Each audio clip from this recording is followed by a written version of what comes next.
Hello students. तो आज हम एक मशहूर पोम पढ़ेंगे, एक मशहूर रोमांटिक पोएट की। पोम का नाम है लूसी ग्रे और ये विलियम वर्ड्सवर्थ ने लिखी हुई है। ये पोम 1799 में लिखी गई थी और ये 1800 में second edition of lyrical ballads में पब्लिश हुई थी। ये एक ट्रेजिक स्टोरी है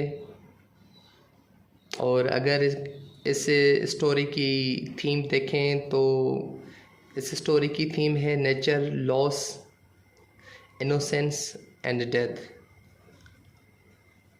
ये कहानी स्कॉटलैंड की एक 12 साल की मासूम फर्माबरदार बच्ची की है। तो ये पोम थोड़ी सी लंबी है, लेकिन मैं कोशिश करूँगा कि आपको थोड़े से टाइम में पूरी पोम समझा दूँ। तो हम ये पोम शुरू करते हैं। ये एक पुरानी कहानी है, तो हम पोम को शुरू करते हैं। Lucy grey. लूसी ग्रे एक मासूम बच्ची का नाम है। Often I had heard of Lucy Gray, and when I crossed the wild, I chanced to see at a break of day the solitary child. मैंने अक्सर एक लड़की लूसी ग्रे के बारे में सुना था। जब कभी मैं वीराने से गुज़रता था, सुबह के वक्त मुझे देखने का मौका मिलता था उस तन्हा बच्ची को। No mate, no comrade, Lucy knew. She dwelt on a white moor, the sweetest thing that ever grew. Grew मतलब यहाँ पर है पैदा हुई। Beside a human door. Lucy किसी साथी या हमजोली से वाकिफ़ ना थी। वो एक वीरान पहाड़ी इलाके में रहती थी। ऐसी प्यारी बच्ची न पैदा हुई होगी किसी इंसानी घराने में। यहाँ पर शायर कहना चाह रहा है कि लूसी फरिश्ते जैसी मासूम थी। यू येट में स्पाई, स्पाई मतलब देखना। यहाँ पर इस वर्ड की मीनिंग ये होगी the fawn at the play. Fawn मतलब हिरन का बच्चा। The hare upon the green, hare मतलब जंगली खरगोश। But the sweetest face of Lucy Gray will never more be seen. अब भी तुम्हें हिरन के बच्चे खेलते हुए नज़र आएंगे, हरियाली में खरगोश दौड़ते हुए नज़र आएंगे, मगर लूसी ग्रे का प्यारा चेहरा अब तुम्हें कभी नज़र नहीं आएगा। तो कहानी यहाँ से शुरू होती है कि होता यूँ है कि एक रात तूफ़ान आने वाला होता है और लूसी का बाप उससे कुछ कहता है। तो हम आगे पढ़ते हैं। Tonight will be a stormy night. You to the town must go and take a lantern, child, to light your mother through the snow. Lucy के बाप ने कहा, आज की रात एक तूफ़ानी रात होगी, तुम्हें कस्बे तक जाना चाहिए। प्यारी बच्ची, एक लालटेन साथ ले जाओ ताकि बर्फ़ में राह दिखाते हुए तुम अपनी माँ को घर ले आओ। That father will I gladly do. It's scarcely afternoon. The minister clock, minister मतलब church. The minister clock has just struck 2 and yonder is the moon. Yonder मतलब सामने। लूसी बोली, अब्बा जान, ये काम तो मैं खुशी खुशी से करूँगी, मगर अभी तो दोपहर भी मुश्किल से हुई है।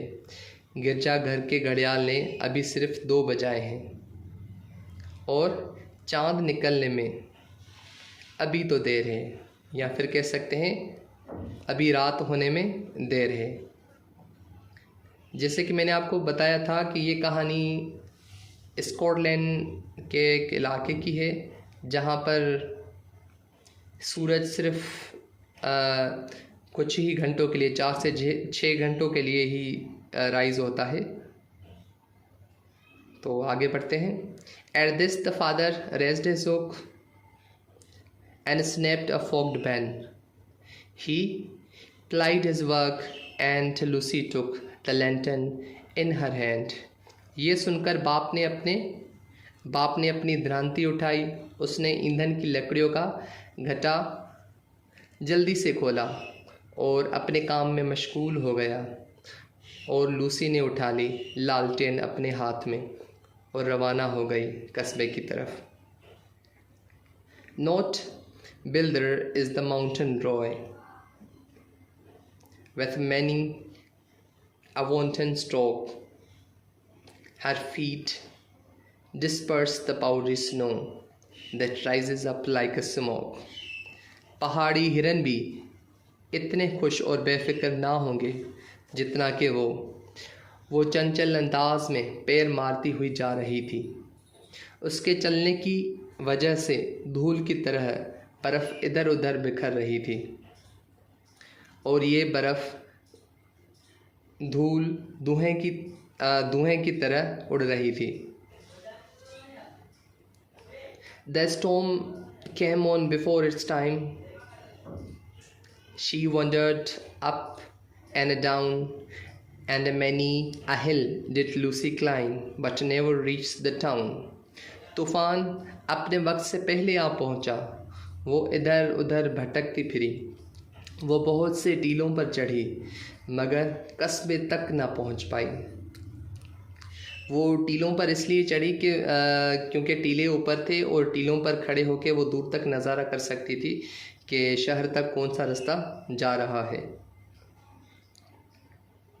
मगर हुआ कुछ यूँ कि तूफ़ान की वजह से लूसी शहर तक ना पहुंच सकी, और जब तूफ़ान ख़त्म हो गया तो उसके बाद लूसी की माँ घर पहुंची।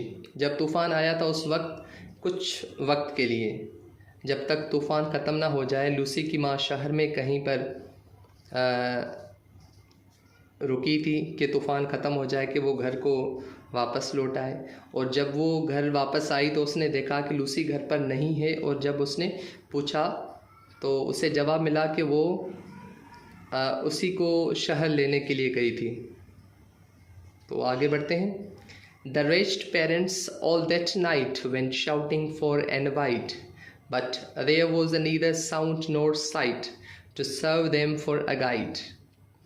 परेशान हाल वालदेन तमाम रात उसे दूर दूर तक पुकारते फिरते रहे, मगर ना कोई आवाज़ सुनाई दी, ना कोई निशान नज़र आया जो उनकी रहनुमाई हो जाती कि वो पहुंच जाते अपनी बच्ची के पास। At daybreak on a hill they stood।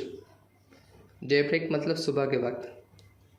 That overlooked the moor, and thence they saw the bridge of wood a furlong from their door। furlong मतलब furlong ब्रिटिश इंग्लिश का ओल्ड ब्रिटिश इंग्लिश का word है जिसकी meaning है 200 metre. सुबह सवेरे वो एक टीले पर खड़े थे जहाँ से दलदली इलाके का दूर से नज़ारा किया जा सकता था, और वहाँ से उन्होंने लकड़ी का पुल देखा जो कि उनके घर से 200 मीटर के फासले पर था। They wept and turning toward they wept and turning homeward cried, in heaven we all shall meet, when in the snow the mother spied the print of Lucy's feet। वो रो पड़े और घर की तरफ रुख करके कहने लगे, अब हम जन्नत में मिलेंगे। वो ईसाई थे, इसलिए उनका अकीदा था कि हज़रत ईसा अलैहिस्सलाम उन सबको जन्नत में लेके जाएंगे और वो सभी जन्नती हैं। उसी वक्त अचानक बर्फ़ में माँ ने देखे लूसी के कदमों के निशान। Then downwards from the steep hillside they tracked the footmarks small, and through the broken hawthorn hedge, and by the long stone wall जैसे कि मैंने आपको बताया था, पहले हमने यहाँ पर पढ़ा था कि लूसी टीलों पर चढ़ी थी।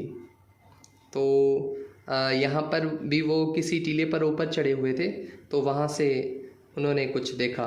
पढ़ते हैं। फिर वो ढलमानीदार टीले से नीचे उतरे। उन्होंने लूसी के नन्हे पैरों के निशानों का पीछा किया। उन निशानों पर टूटे हुए कांटेदार बाड़े के पास से गुजरे, निशानों का पीछा करते हुए। पत्थरों की बनी हुई तवील दीवार से गुजरे, पत्थरों की बनी हुई तवील दीवार के करीब से गुजरे। And then an open field they crossed. The marks were still the same. They tracked them on nor ever lost. And to the bridge they came. और फिर वो एक खुले मैदान से गुजरे। कदमों के निशान वैसे ही नज़र आ रहे थे। वो बर्फ़ पे उन निशानों का पीछा करते हुए चलते रहे और यहाँ तक कि वो पुल तक आ पहुँचे। They followed from the snowy bank those footmarks one by one into the middle of the plank, and further there were none. किनारे पड़ी बर्फ़ से गुजरे किनारे पड़ी बर्फ़ से गुज़रकर आगे पुल पर बढ़ते गए। उन कदमों के निशानात को एक एक करके पुल के दरमियान तख्ते तक वो पहुँचे। उन्होंने देखा कि उनके आगे एक तख्ता टूटा हुआ था और उस टूटे हुए तख्ते के बाद उनको कोई भी निशान नहीं मिला और उसके आगे उनको उस बच्ची के कदमों के मज़ीद निशानात नज़र न आए।